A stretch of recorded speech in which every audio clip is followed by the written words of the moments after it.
Hello, I'm Ross Stein from the GEM Foundation, and I want to talk to you about why we need a global earthquake model. And perhaps the simplest and strongest way to convey to you why this is so important is to show you the population. This is the population of Europe and North Africa. And until I looked at this, I didn't realize that Egypt is not a country, it's a river, just a river of humanity. And if we were to put on this map the cities that are at risk for earthquake, in particular the megacities, you can see some of the important cities such as Tehran and Algiers and Istanbul. Now what I want to do is take the cities away and just turn this around till we see the other side of the globe, to look at Asia. Look at the enormous concentration of population in Asia. Java, the most densely populated place on Earth, next to an active fault. Look at China or the northern part of India. And if we begin to think about China, Japan, Taiwan, the Philippines, Sumatra, Myanmar, we begin to see the full repercussions of the problem, which is that humanity is flowing into megacities, and many of these are astride the plate tectonic boundaries, and we're creating the targets of chance, huge concentrations of population, no longer building in wood, but in concrete, tall buildings, vulnerable communities. And nowhere is this clearer than if we zoom in on India. If you're a geologist, you know that India has been in a 40 million year-long slow-motion collision into Tibet. And the dented front bumper of India are those red ellipses, which are sites of magnitude 8 to 9 earthquakes over the last 15 centuries. But none of these great earthquakes has occurred in several generations, and so the cultural memory of the earthquake threat is lost. And in the meantime, population has grown. 600 million people live in the Ganges Plain. This one earthquake over on the right in 1897 destroyed every masonry building over an area the size of England. And today the population is 10 times higher there than it was then. So this is why we need to create an independent organization. Zooming in, let me show you a few cities. This is Tehran. 14 million people living up against an active thrust fault. The region is being tectonically crushed and compressed, and that's why the fault is there. Moving to South America, you can see Quito, a perched basin on top of a thrust fault. Moving a little farther south to Bogota, 6 million people living against an active normal fault because this area is being stretched and broken apart. In each one of these cases, should these faults rupture, calamity will ensue. And to even get a small sense of it, going back to northern India and Pakistan, this is what happened when a relatively small earthquake, a magnitude 7.6, 50 times smaller than the Tohoku earthquake that occurred here, struck. This hill, Balaco Hill alone, took the lives of 1,600 people. Every single building on that hill has been destroyed. So this is the reason why we founded the GEM Foundation in 2009, to create the global data sets without which we are not going to improve and enhance our understanding of earthquake hazards. It's a very difficult undertaking because we cannot predict earthquakes. And to do so in a manner where we are creating free and open source software. So the motivating idea of GEM is to put the best data and the best software in the hands of national scientists to help them become the authoritative spokespersons to their governments and to allow them to begin to contend with seismic hazards in their nations. GEM is a public-private partnership sponsored by 14 private partners, 16 public partners, and 10 NGOs. Now, what GEM is doing is creating these data sets and open source software. Let me show you some of the data sets. The world's greatest faults are its subduction zones. This is where the Japan Trench subduction zone is where the megathrust earthquake of the Tohoku earthquake occurred. There are 40,000 kilometers of these around the world. These are where the magnitude 8.5 to 9 earthquakes can strike. The plate tectonic forces that drive these subduction zones are manifest at the surface by strain. It's the forces that drive the faults that cause them to rupture, and if we can capture the strain, we know where the hazard is highest. So this is a new model, 22,000 GPS observations, that you can actually see individual faults in the red lines just by the concentration of strain on those features. So the GEM strain rate model is one of the data sets that we've created and is now in the public trust. And of course, these forces are released by earthquakes, and so GEM relocated and reassigned magnitudes to all large earthquakes that occurred in the last century. This is again an unsurpassed data set which didn't exist beforehand. And you can see Java at the bottom, you can see Japan at the top right, and you can see the earthquakes along the collision of India into Tibet that I was showing you before. Now, there are some places on Earth that are highly seismically dangerous, but 100 years of earthquakes is just far too short to know what could happen. And there are places where we have a long historic record, such as in the Middle East. You can kind of see that there's a fault along northern Turkey, which is the North Anatolian Fault, but the Dead Sea Rift running north-south is almost invisible because it's been many hundreds of years since a great earthquake has struck there. But with GEM's historical earthquake catalog, that fault lights up. So in places where we have this data, we can get a much better view of where the hazard will be high.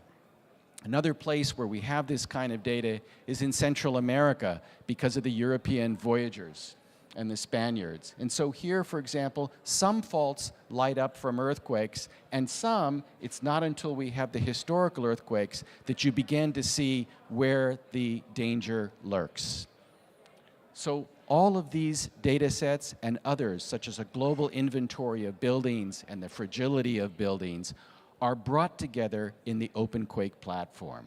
And this platform launched just 2 months ago, 5 years after GEM began. And this platform gives everyone, yourself included, web access to all of our models, all of our data, visualization, and most important tools to say, well, what is the cost-benefit ratio of retrofitting?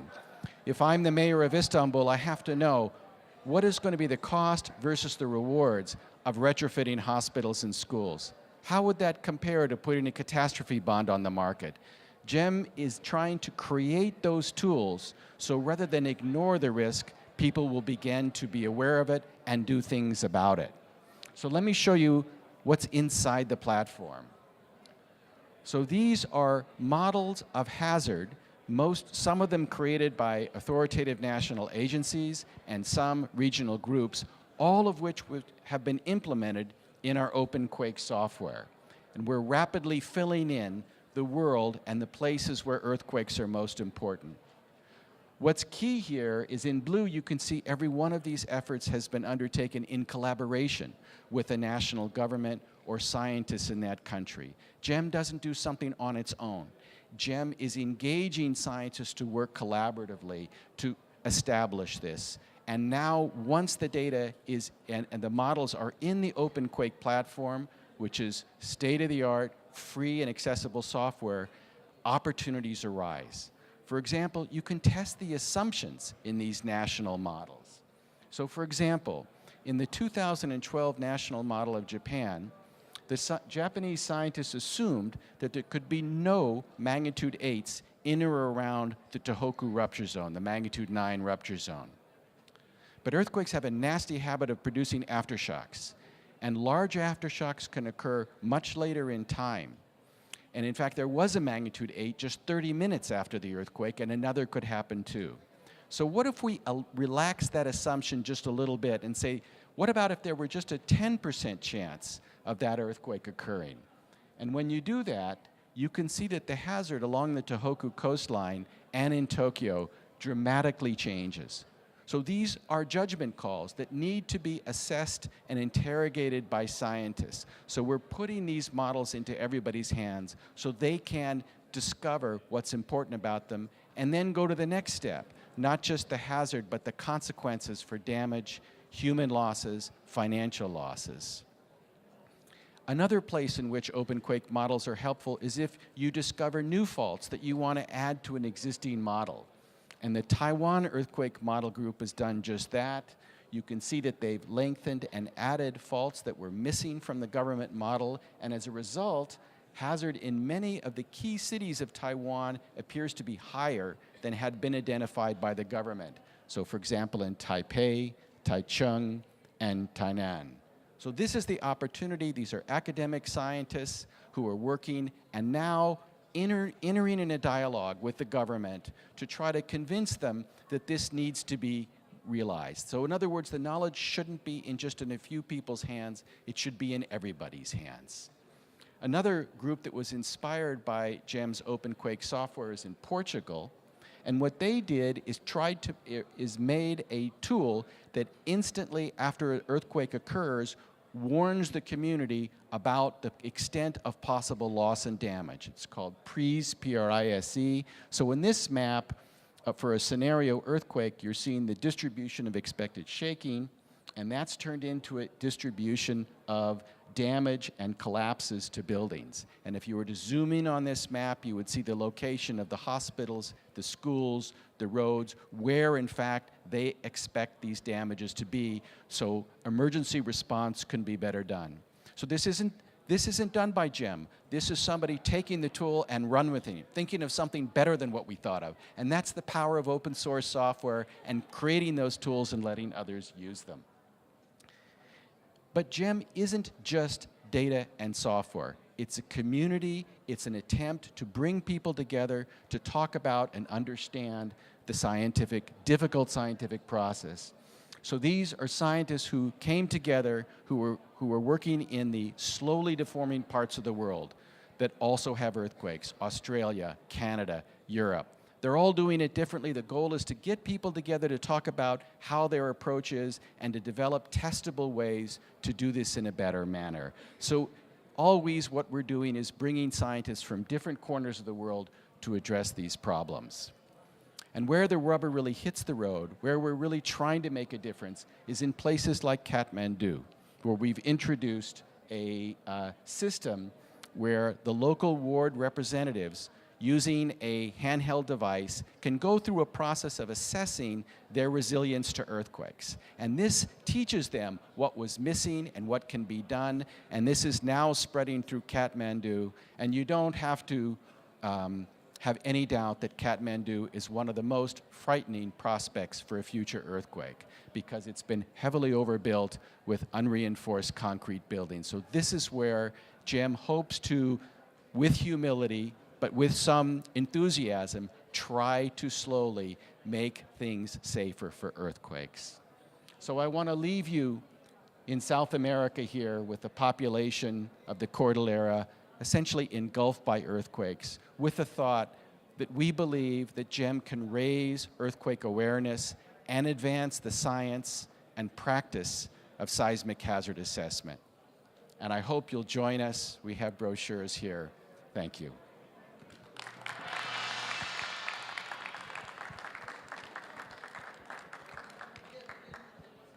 If you have any questions, I'd be happy to take them.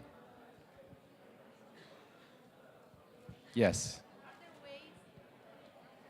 Are there ways that people can be not only users, but also putting information in your database? What a beautiful question. That's exactly the idea. That the hope, we know that the global data sets we've created are still inadequate, and in your country, you might have much better data than we do, and we're hoping that you will contribute it and share it with us in the world.